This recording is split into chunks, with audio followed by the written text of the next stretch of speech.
பேச்சவ பேசலும் அழகவ எனக்குள்ள கலக்குற ஆக்சிஜன் அளவவ யாரவ நூத்துக்கு நூறவ அவதான் என்னவளா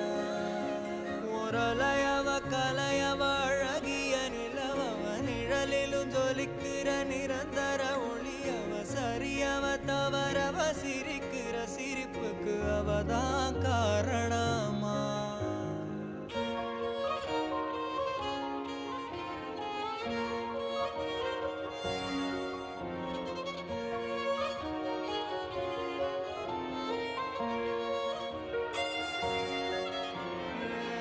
மன்னனா வந்தனா ஊரலர கண்ணனா தொட்டனா